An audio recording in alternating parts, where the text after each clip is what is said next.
Before you pack up and head for the family for Christmas, there are a few things that will keep you safe on the roads that take just 5 minutes, but will be the difference between having a wonderful Christmas time and, well, it being the worst Christmas ever.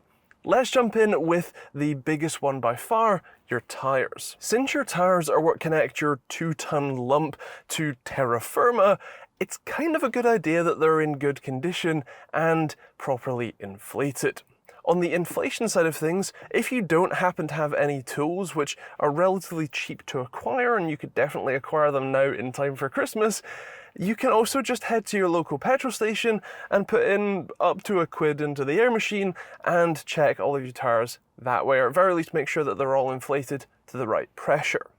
What is the right pressure?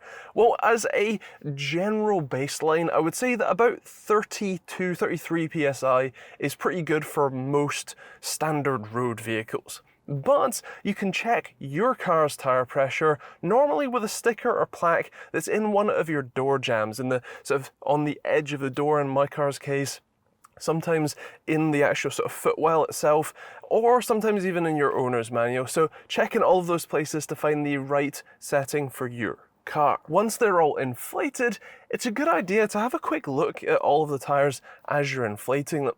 You want to look at the bands that run around the circumference of the tyre. In my case, I have 3 of those, and what you're looking for is inside those grooves, there are little bumps at regular intervals. Those are the wear markers, and basically what you want to see is that those wear markers are nowhere near the outside face of the tyre. There should be lots of sort of gap or rubber between those bumps and the sort of outside face, the rolling face of the tyre, because if it's a lot closer, or especially if it's flush with those bumps, then you're going to need to replace your tyres. That is the legal limit, so you actually have to replace them at that stage. But more importantly, worn down tyres cannot evacuate water anywhere near as well as brand new tyres, and even more importantly, they also don't grip as well either. So it's definitely worth keeping yourself safe and getting some new tyres if they're worn down.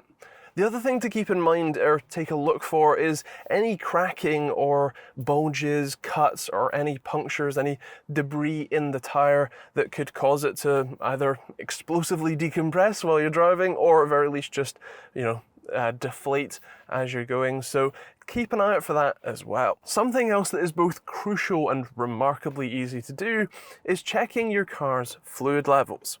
You want to pop your bonnet, which you can do with the latch, the handle that's either in the driver or passenger's footwell, and then the secondary latch that is in the center of the bonnet right at the front.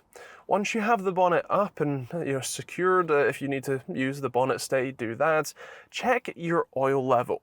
You can do this really easily. You want to have a bit of paper towel or something to clean the dipstick off, so pull it out, clean the end off, and then put it all the way back down in. Once you've put it all the way fully seated, pull it back out again and take a look at the level. If it is at or below the low line, definitely top up some oil. You can find out which oil you need often on the oil fill cap itself, on a sticker in the engine bay, or even in your manual. Next, you want to look at your coolant bottle. Now, for most cars, this is a see-through bottle with min and max lines on the side, so you'll be able to just look through and make sure that it is at least above the minimum line. But if you have a BMW, because they generally hate the people who buy their cars, it is a black bottle and you need to unscrew the cap and look at the measurement in the bottle instead. You'll also want to check your brake fluid reservoir. Again, that should be see-through and you should be able to see the min and max lines. And you'll also want to top up your washer fluid bottle. You can use standard premix to do that. You can buy it at Tesco if nowhere else, and it's super easy. You just fill it up until the fluid is coming at the top, and that's it done. That will definitely help on the sort of muddy motorways that you tend to get during winter driving. Finally, this might sound a little strange, but make sure that you have enough fuel.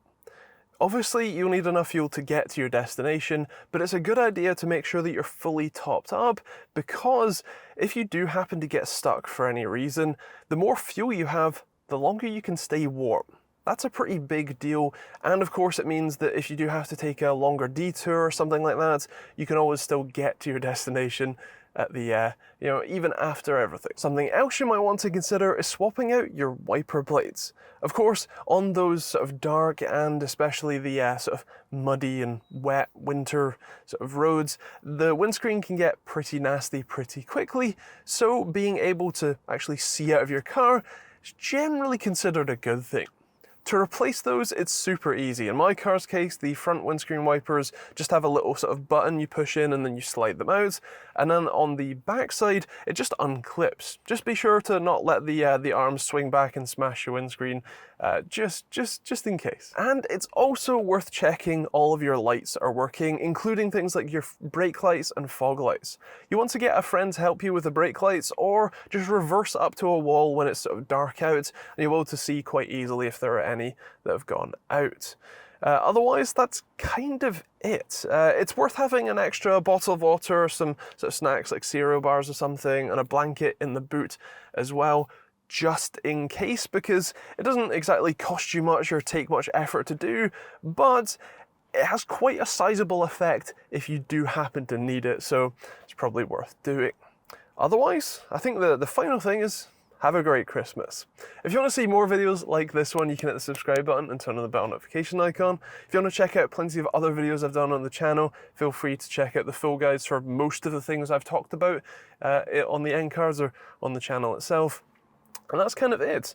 Yeah, thanks for watching. Hope you enjoyed this. If you have any questions, feel free to leave those in the comments down below. If you have any of your own suggestions, feel free to leave those in the comments as well. And yeah, have a great Christmas, and I'll see you in the next video.